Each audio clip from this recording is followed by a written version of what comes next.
I was called to this location and I thought it was going to be a simple yellow jacket extermination, but it turns out it was honeybees. So I had to run back home, grab my stuff, and come back out here to remove them.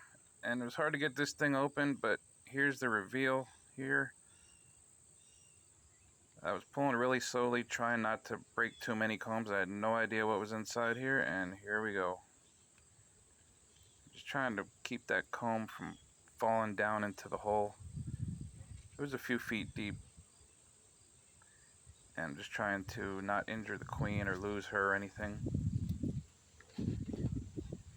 So as an aside, any of these honeybee removals, I really don't like to do them this late in the year. Their chances of survival are very low.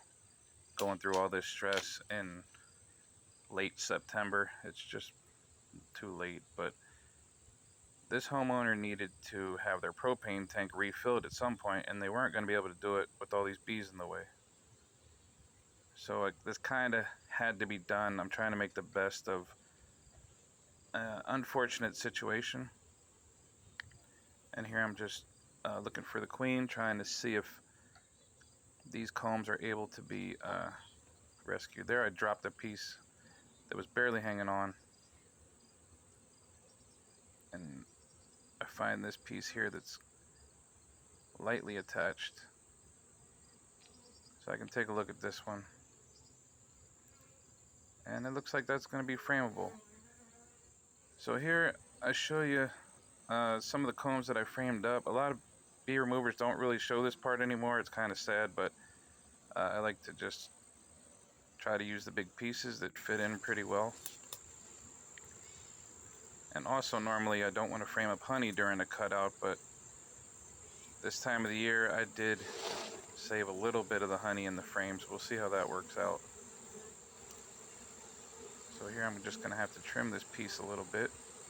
I don't want to put that little very flimsy side down against the bottom bar, it'll just smash, so I make a little flat spot there that I can tilt the frame up and put it in here carefully.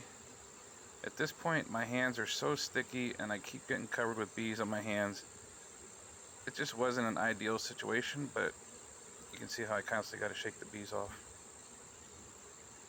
And then it's just all about getting these rubber bands situated without them snapping, which is always it'll change your mood when them rubber bands keep snapping. But looks like I got it in there okay.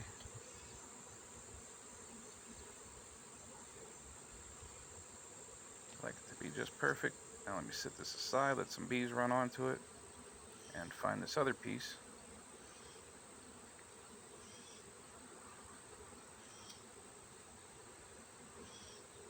This one here looks like it's also going to work. Shake the bees off, and looks like it's just going to need a little bit of a trim here.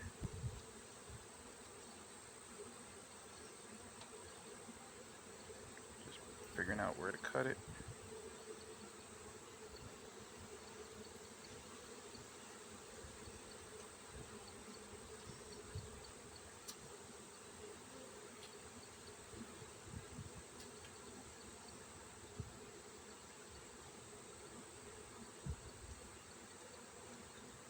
And now that I think I have it just the right size, I'm gonna try to get it to stand up in the frame so I can use the orientation of the frame to more easily put the rubber bands on.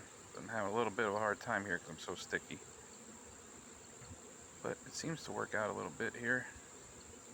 Make sure they're all in, all the way in the frame. I like to have my rubber bands perfectly flat. It's just something, just the way I like it.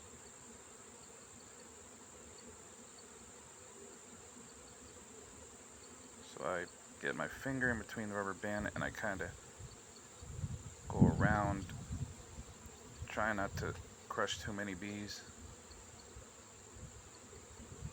Make sure you have some fresh rubber bands if you ever try to do this. These were kind of old and some of them were snapping, but I got lucky this time.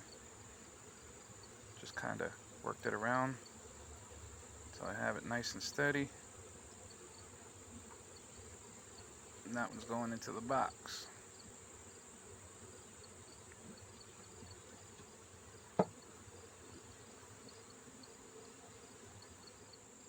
At this point here, I figured I have a good amount of footage, so I went live. If you want to see the replay of the live, I'll upload that.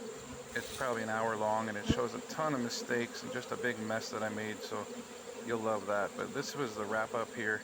They were all the combs were in the box. There was repellent in the propane tank, and they're all heading into the box. Thanks for watching.